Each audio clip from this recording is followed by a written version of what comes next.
வணக்கம் நண்பர்களே, இது உங்கள் SPS ஆன்லைன் அகாடமி.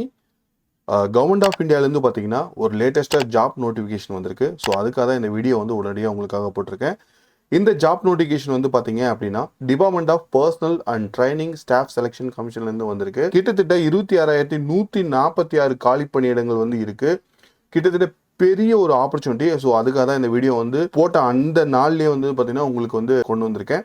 சரி வாங்க, இந்த வீடியோவில் எப்படி அப்ளை பண்ணணும், இதுக்கான லாஸ்ட் டேட் எப்போ, எக்ஸாம் ஃபீஸ் என்ன, எக்ஸாம் சென்டர்லாம் எங்கெங்கெல்லாம் போட்டிருக்காங்க, நெக்ஸ்ட் இந்த ஜாபுக்கு என்ன டெஸ்ட் ப்ரொசீஜர், என்னென்ன டெஸ்ட்லாம் வந்து இருக்குது, ரெண்டாவது இந்த ஜாப்ல செலக்ட் ஆனால் இதனுடைய பே ஸ்கேல் எவ்வளோ இருக்கும், அதாவது சம்பளம் எவ்வளோ இருக்கும், இதுக்கான எஜுகேஷனல் குவாலிஃபிகேஷன் கல்வி தகுதி என்ன அப்படிங்கிறத பார்க்க போகிறோம். இது மட்டும் இல்லாமல் இந்த ஜாப்ல சேர்ந்தீங்க அப்படின்னா உங்களோட ஒர்க் பிளேஸ் என்ன, அதே மாதிரி இதுக்கான அப்ளிகேஷன் ஃபீஸ் என்ன அப்படிங்கிற கம்ப்ளீட் டீட்டெயில் வந்து பார்த்தீங்கன்னா இந்த ஒரே வீடியோவில் வந்து கவர் பண்ணியிருக்கேன். ஸோ வீடியோவை ஸ்கிப் பண்ணாமல் பாருங்கள் ஃப்ரெண்ட்ஸ். ஸோ கண்டிப்பாக உங்களுக்கு யூஸ்ஃபுல்லாக இருக்கும்னு நம்புறேன். சரி வாங்க வீடியோக்குள்ளே போகலாம். நான் ஆல்ரெடி சொன்ன மாதிரி இது வந்து கவர்மெண்ட் ஆஃப் இந்தியாவிலேருந்து கொடுத்துருக்காங்க. ஸோ இதில் காலி பணியிடங்கள் அப்படின்னு பார்க்கும்போது 26,146 காலி பணியிடங்கள் வந்து இருக்கிறதா வந்து சொல்லியிருக்காங்க. இந்த காலி பணியிடங்களோட எண்ணிக்கை அப்படிங்கிறது பார்த்தீங்கன்னா டென்டேட்டிவ், அதாவது தோராயமான எண்ணிக்கை அப்படிங்கிறத சொல்லியிருக்காங்க. ஸோ இது அதிகமாகலாம் அப்படிங்கிற மாதிரியும் ஒரு வார்த்தை வந்து கொடுத்துருக்காங்க. சரி, நெக்ஸ்ட் இந்த அப்ளிகேஷன் எப்போ ஓப்பன் பண்ணாங்க அப்படின்னு பார்த்தீங்கன்னா 24, அதாவது இன்னைக்கு தான் வந்து பார்த்தீங்கன்னா இந்த ஜாப் நோட்டிஃபிகேஷனே வந்து வெளியிட்டிருக்காங்க. இந்த தேர்வுக்கு அப்ளை பண்ணுறதுக்கு பார்த்தீங்கன்னா முழுக்க ஆன்லைன் மோடில் தான் உங்களால் வந்து பண்ண முடியும். எஸ் ஃப்ரெண்ட்ஸ், இன்னையிலேருந்து அதாவது 24ஆம் தேதி நவம்பர் மாதத்துலேருந்து 31ஆம் தேதி டிசம்பர் மாதம் வரைக்கும் இந்த ஆன்லைன் போர்ட்டல் வந்து ஓப்பனாக இருக்கும். ஸோ நீங்கள் வந்து இதுக்கான ரிலவெண்ட் டாக்குமெண்ட்டை வச்சு நீங்கள் ஈஸியாக வந்து அப்ளை பண்ணிடலாம். சரி, இந்த ஆன்லைன் மோடு வந்து எப்போ க்ளோஸ் ஆகும் அப்படின்னு பார்த்தீங்கன்னா 31/12, அதாவது டிசம்பர் 31ஆம் தேதி வந்து இந்த ஆன்லைன் அப்ளிகேஷன்ஸ்க்கான போர்ட்டல் வந்து பார்த்தீங்கன்னா க்ளோஸ் ஆகிடும் அப்படின்றத வந்து சொல்லியிருக்காங்க.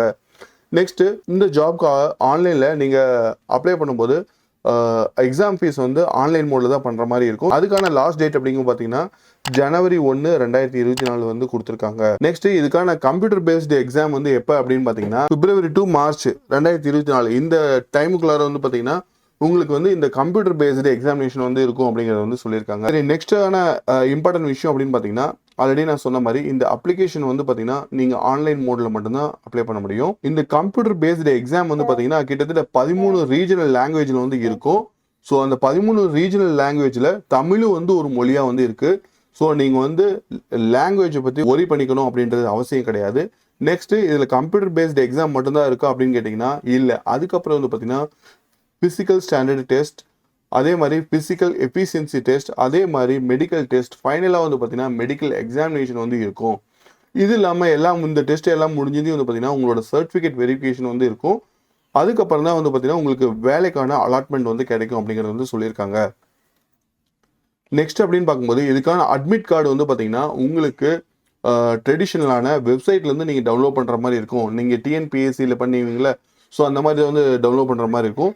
இதுக்கு வந்து 2 வெப்சைட் வந்து கொடுத்துருக்காங்க. www.crpf.gov.in அல்லது http://ssc.nic.in இந்த 2 வெப்சைட்லேருந்து பார்த்தீங்கன்னா நீங்கள் உங்களோட அட்மிட் கார்டு வந்து டவுன்லோட் பண்ணுற மாதிரி வந்து இருக்கும் ஃப்ரெண்ட்ஸ். நெக்ஸ்ட் பே ஸ்கேல் அப்படின்னு பார்க்கும்போது நீங்கள் பே லெவல் 3 அப்படிங்கிற பொசிஷன் வந்து உள்ள என்ட்ரு ஆவீங்க. இதனுடைய ஸ்டார்டிங் சேலரி அப்படின்னு பார்க்கும்போது 21,700 ரூபாயிலேருந்து இருக்கும். இந்த கிரேட்ல வந்து பார்த்தீங்கன்னா மேக்ஸிமம் நீங்கள் 69,100 வரைக்கும் ஏர்ன் பண்ண முடியும் அப்படிங்கிறது வந்து சொல்லியிருக்காங்க. சரி, நெக்ஸ்ட் வந்து பார்த்தீங்கன்னா வேகன்சிஸ் அப்படின்னு வந்து பார்க்கும்போது ஆல்ரெடி நான் சொன்ன மாதிரி 26,146 வேகன்சி, அதுவும் டென்டேட்டிவ் தோராயமான வேகன்சி தான் வந்து கொடுத்துருக்காங்க. இந்த வேகன்சி வந்துலாம் வந்து பார்த்தீங்கன்னா இந்த கவர்மெண்ட் போஸ்டிங்னாவே நம்ம கம்யூனிட்டி கேட்டகரி பேசிஸ்லாம் வந்து வச்சுருப்பாங்க. ஸோ அதே மாதிரி இங்கே கம்யூனிட்டி ஸ்பிட்டப் வந்து கொடுத்துருக்காங்க. நான் வந்து குயிக்காக வந்து ரீட் பண்ணிடுறேன்.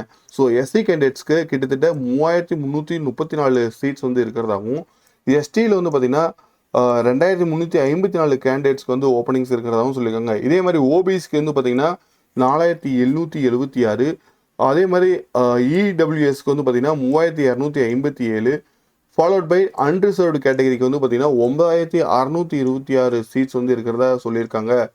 இது வந்து பார்த்தீங்கன்னா மேல் கேட்டகரிக்கு. ஸோ டோட்டலாக மேல் கேட்டகரிக்கு டோட்டல் சீட்ஸ் அப்படின்னு பார்க்கும்போது 23,347 வேகன்சிஸ், அதாவது ஜாப் ஆப்பர்ச்சுனிட்டிஸ் வந்து இருக்கிறதா வந்து சொல்லியிருக்காங்க. இதே மாதிரி ஃபீமேல் கேண்டிடேட்ஸ்க்கு வந்து ஸ்பிட்டப்க்கு வந்து கொடுத்துருக்காங்க. இந்த ஃபீமேல் கேண்டிடேட்ஸ்க்கு மேக்ஸிமம் வந்து பார்த்தீங்கன்னா 2,799 ஜாப் வேகன்சிஸ் வந்து இருக்கிறதா வந்து சொல்லியிருக்காங்க ஃப்ரெண்ட்ஸ்.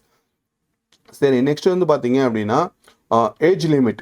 ஏஜ் லிமிட்டை பற்றி பேசும்போது இந்த ஜாப்க்கு அப்ளை பண்ணுறவங்க 18 வயசுலேருந்து 23 வயசுக்கு உட்பட்டவராக வந்து இருக்கணும் அப்படிங்கிறது வந்து சொல்லியிருக்காங்க. ஸோ இது வந்து சென்ட்ரல் கவர்மெண்ட் ஜாப் அப்படிங்கிறங்காட்டி கண்டிப்பாக உங்களை ஏஜ் லிமிட் அப்படிங்கிறத கண்டிப்பாக கன்சிடர் பண்ணுவாங்க. ஸோ உங்களோட ஏஜ் வந்து 18லேருந்து 23 வயசுக்குள்ளே இருந்தால் மட்டும்தான் நீங்கள் இந்த ஜாபுக்கு அப்ளை பண்ண முடியும் ஃப்ரெண்ட்ஸ். இதே மாதிரி ஏஜ் ரிலாக்ஸேஷன் அப்படிங்கிறத வந்து கொடுக்குறாங்க. இந்த ஏஜ் ரிலாக்ஸேஷன் வந்து பார்த்தீங்க அப்படின்னா ஒவ்வொரு கம்யூனிட்டி கேட்டகரிக்கும் வந்து டிஃபர் ஆகும். For example SC or ST கேட்டகரியில் வந்து இருந்தீங்க அப்படின்னா 5 இயர்ஸ் வந்து ஏஜ் ரிலாக்ஸேஷன் வந்து கொடுக்குறதா சொல்லியிருக்காங்க. இதே மாதிரி ஓபிசி கேண்டிடேட்டாக இருந்தீங்க அப்படின்னா உங்களுக்கு 3 இயர்ஸ் வந்து ரிலாக்ஸேஷன் கொடுப்பாங்க. இதே மாதிரி எக்ஸ் சர்வீஸ் மேனாக இருந்தீங்கன்னா உங்களுக்கு 3 இயர்ஸ் வந்து கிடைக்கும் அப்படிங்கிறத சொல்லியிருக்காங்க. இதே மாதிரி 1984 ரியட்ஸில் வந்து பார்த்தீங்கன்னா உங்கள் குழந்தைங்கள் அல்லது உங்களுக்கு சம்மந்தப்பட்டவங்க வந்து கொல்லப்பட்டிருந்தாங்க அப்படின்னா அவங்களுக்கு வந்து பார்த்தீங்கன்னா 5 இயர்ஸ் அந்த ஃபேமிலி சேர்ந்தவங்களா இருந்தீங்கன்னா 5 இயர்ஸ் வந்து ஏஜ் ரிலாக்ஸேஷன் வந்து கொடுத்துருக்கிறதா சொல்லியிருக்காங்க. இதே மாதிரி குஜராத்தில் நடந்த கலவரத்தில் வந்து பார்த்தீங்கன்னா பாதிக்கப்பட்ட ஓபிசி கேட்டகரியாக இருந்துச்சுன்னா உங்களுக்கு 8 இயர்ஸ் வந்து ஏஜ் ரிலாக்ஸேஷன் வந்து கொடுக்குறதா இருக்காங்க. இதே மாதிரி எஜுகேஷனல் குவாலிஃபிகேஷன் கல்வி தகுதியை பேசும்போது பார்த்தீங்கன்னா நீங்கள் கண்டிப்பாக மெட்ரிகுலேஷன் அல்லது 10th ஸ்டாண்டர்ட் வந்து படிச்சுக்கணும் அப்படின்னு சொல்கிறாங்க. இது உங்கள் ஸ்டேட் போர்டாக இருக்கலாம் அல்லது யூனிவர்சிட்டியாக இருக்கலாம் அப்படின்றது வந்து சொல்லியிருக்காங்க. ஸோ தமிழ் மக்களுக்கு வந்து பார்த்தீங்கன்னா தமிழ்நாடு ஸ்டேட் போர்டு வந்து படிச்சிருப்பீங்க. ஸோ இது 10வது படிச்சிருந்தாவே போதும், உங்களால் இந்த ஜாபுக்கு வந்து அப்ளை பண்ண முடியும். அது சென்ட்ரல் கவர்மெண்ட் ஜாப்பு. இதனுடைய பே ஸ்கேல் வந்து பார்த்தீங்கன்னா கிட்டத்தட்ட 23,000 ஸ்டார்ட் ஆகுது. ஸோ கண்டிப்பாக நீங்கள் வந்து இந்த ஜாப் ஆப்பர்ச்சுனிட்டியை யூட்டிலைஸ் பண்ணிக்கணும் அப்படிங்கிறத இங்கே ரெக்வஸ்ட்டாக வச்சுருக்கேன் ஃப்ரெண்ட்ஸ். நெக்ஸ்ட்டு நீங்கள் ஸ்கூலில் என்சிசியில் பார்ட்டிசிபேட் பண்ணியிருந்தீங்க அப்படின்னா அதை வந்து இங்கே கன்சிடர் பண்ணிக்கிறோம் அப்படின்றத சொல்லியிருக்காங்க.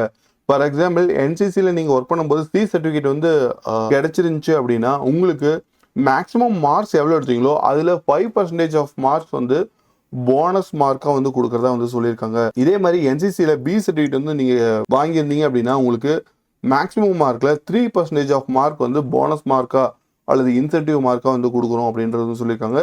இதே என்சிசியில் ஏ சர்டிஃபிகேட் வந்து நீங்கள் வச்சுருந்தீங்க அப்படின்னா உங்களுக்கு மேக்ஸிமம் மார்க்கில் 2% ஆஃப் மார்க் வந்து பார்த்தீங்கன்னா உங்களுக்கு போனஸ் மார்க்காக வந்து கொடுக்குறதா வந்து சொல்லியிருக்காங்க ஃப்ரெண்ட்ஸ். இதுக்கு அப்ளை பண்ணுறக்கு அப்படின்னு பார்த்தீங்கன்னா ஆல்ரெடி நான் சொன்ன மாதிரி ssc.nic.in அப்படிங்கிற வெப்சைட்டில் போயிட்டு நீங்கள் இந்த ஜாப்க்கு வந்து ஆன்லைனில் அப்ளை பண்ணிக்கலாம். அதே மாதிரி இந்த ஆன்லைனில் அப்ளை பண்ணும்போது கீழே இருக்க டாக்குமெண்ட்ஸ்லாம் வந்து ரெடியாக வச்சுக்கோங்க. அதுவும் வந்து அவங்க சொல்லியிருக்க சைஸில் வந்து ரெடியாக வச்சுக்கோங்க. உதாரணமாக பாஸ்போர்ட் சைஸ் ஃபோட்டோகிராஃப் வந்து பார்த்தீங்கன்னா ஜேபேக் ஃபார்மேட்டில் தான் இருக்கணும். அது வந்து பார்த்தீங்கன்னா 20லேருந்து 50 கேபிக்கில் தான் வந்து இருக்கணும் அப்படிங்கிறது சொல்லியிருக்காங்க. இந்த பாஸ்போர்ட் சைஸ் ஃபோட்டோ வந்து சொல்லும் போது பார்த்தீங்கன்னா இதனுடைய சைஸ் வந்து பார்த்தீங்கன்னா 3.5 சென்டிமீட்டர் வித்தாகவும் 4.5 சென்டிமீட்டர் ஹைட் வந்து இருக்கணும் அப்படின்றது சொல்லியிருக்காங்க. ஃப்ரெண்ட்ஸ், இது வந்து சென்ட்ரல் கவர்மெண்ட் ஜாப். ஸோ இந்த மாதிரி மெஷர்மெண்ட்லாம் வந்து அவங்க எக்ஸாக்டாக வந்து வெரிஃபை பண்ணுவாங்க. ஸோ ரொம்ப கேர்ஃபுல்லாக வந்து இதில் ஒர்க் பண்ணுங்கள். நெக்ஸ்ட்டு அப்ளிகேஷன் ஃபீ அப்படின்னு பார்க்கும்போது இதில் வந்து பார்த்தீங்கன்னா 100 ரூபாய் வந்து பார்த்தீங்கன்னா நீங்கள் செலுத்தினா வந்து போதும்.